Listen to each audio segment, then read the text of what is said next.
G'day YouTubers, I did an installation video on the Raymarine Autopilot a good while back, and I have been using it continually since then. I've found it quite invaluable, but it does have its pros and cons, so I thought it was probably time to do a review video just explaining what the good features and the bad features are about it. And I must admit, the bad feature about it makes me really angry with the marketing department of Raymarine, and I'll explain that shortly. Let's talk about what it does well first, and one of the things it does very well is hold a course. I haven't been in any conditions where it couldn't hold a good course. Even in a following sea, when I'm going quite slow and the boat's yawing a lot, and that mainly happens when I'm trolling, the autopilot still managed to hold a good course. And I don't just mean a heading, it holds a good course. The difference between a course and a heading, if you don't know, is the heading is the direction that the boat's pointed and the course is the direction that the boat's moving in. They are not necessarily the same. It all depends on current and wind, and if the boat is yawing a lot in the following sea, then the heading's changing a lot, but if it maintains the course, then the autopilot's doing its job. So I'd have to say that the Raymarine Autopilot is very good at that. Now, if you have tracks turned on in your GPS, it leaves a line where the boat's been, and that's called the track. One thing about the Raymarine Autopilot is it leaves a very straight track. The only kink in the tracks that I've recorded is where I have adjusted the course on the autopilot itself. It certainly does a lot better at steering a straight track than I can do manually. If nothing else, that saves me a few drops of fuel. Now that covers the steer to heading function, and the next function we're going to look at is steer to nav, which is steering to a navigation mark. You can make that with your cursor, or you can pick a waypoint that's on your GPS and tell it to steer to that point. It'll calculate a course from your current position directly to that point and steer to it. It doesn't do any auto routing, and it doesn't take into account any beacons or sandbanks. So just be aware that it's entirely up to you to make sure that the water between your current position and the navigation point that you're steering to is suitable for passage.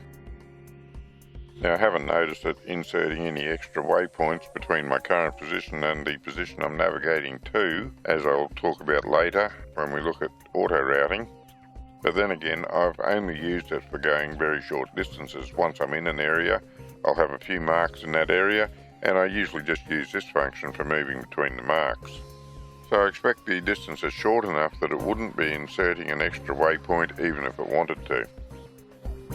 This is one feature I find pretty annoying, but it's not the worst feature, and that is that when I set up an auto route, the unit generates it quite well, puts the route in exactly where I'd expect it to be, but if the unit doesn't like the route, for example, if it thinks the water gets too shallow, even though I have the draft of the boat set so that there's plenty of water there, but if it thinks the water's too shallow, it'll refuse to follow the route.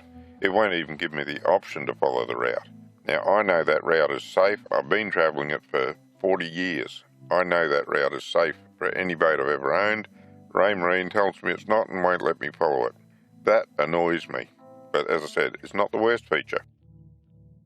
What I find most infuriating about Raymarine is their position on following a route. Now, I'm the captain of the boat. It is my responsibility to ensure the safety of the boat and its passengers. Yet Raymarine, in their wisdom, have decided that the route following feature will not turn onto the next waypoint unless I physically go to the MFD and approve that turn. Not only that, but if I don't approve the turn, it just keeps going in the same direction, and that is just downright dangerous, and in my opinion, criminally stupid to design a system like that. I don't know of anyone else that does. There may be other people that do, but I do know of several manufacturers whose autopilots automatically turn to the next waypoint when it passes one. Now, an autopilot is meant to assist the operator, and I operate solo quite often. A lot of other people operate solo. It's meant to work in a sailboat as well as a powerboat, so if you're in a sailboat, you're all over the boat managing sails. It may not be easy to get back to the MFD to approve a waypoint change. You might be up front doing something with the sails. I'm not a sailor, I don't know what you do with them.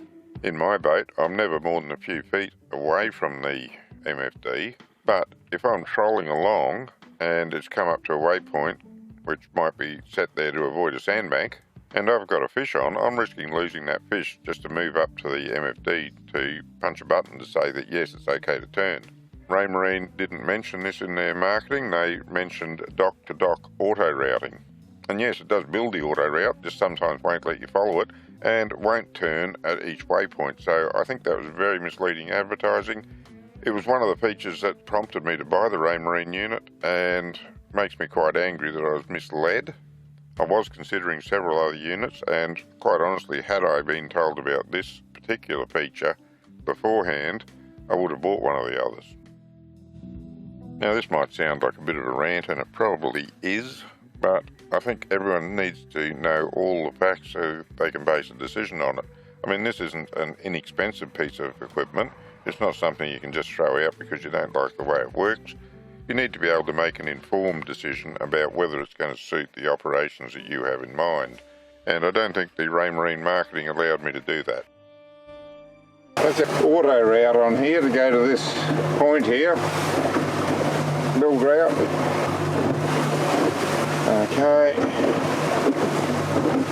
can't follow it. Exit that. Auto route to that waypoint. It's going to build it. Now it's a straight line, it's not very far, but it's stuck in a couple of extra waypoints that are totally unnecessary. And again, I can't follow the waypoint. So, yep, let's delete the damn thing, it's useless. What we can do is select that and we click go to, and then I got to disengage the autopilot, and then we can steer to nav and engage that, and that will engage it and navigate to that. But the auto routing is really flaky. Now, I've looked at the manual, I don't think I'm doing anything wrong. If it was intuitive to use, what I've done should work. So yeah, not very happy with the Raymarine for the auto routing. Love it for everything else, but really unhappy with the auto routing feature. It's not all negative. It does hold a good course in all seas that I've had it in. When it gets really rough, I do need to put a little bit of extra power on so that the engine's got the power to turn the boat. But that's to be expected. I mean, even if you're doing it manually, you need enough power to be able to turn the boat. So yes, the autopilot works well in everything that it does do. My only complaint is what Raymarine didn't tell me it did. That's it for the review. And what's the bottom line, I hear you ask? Well, if you're looking for a sounder, fish finder, chart plotter, certainly I would recommend the Raymarine unit. It's great. If you're looking for an autopilot, then I would tell you to consider what you want from your autopilot and maybe look at another brand. If you want something that's going to auto route and follow that auto route out in safe conditions where there's no sandbanks or anything, without your attention, so that you can relax and just focus on looking out for other boats and obstacles, then the Raymarine unit isn't for you. But if you just want to go to a navigation point or follow a heading, or you don't mind going back and approving every waypoint turn, then perhaps the Raymarine's okay for you. At least now you know its strengths and limitations, and you're able to make a decision. Thank you for taking the time to watch this video. I hope it's helped you. If you'd like to see more of my videos, you can go to my YouTube channel. Don't forget to click like, comment and subscribe for more. Until next time, good fishing.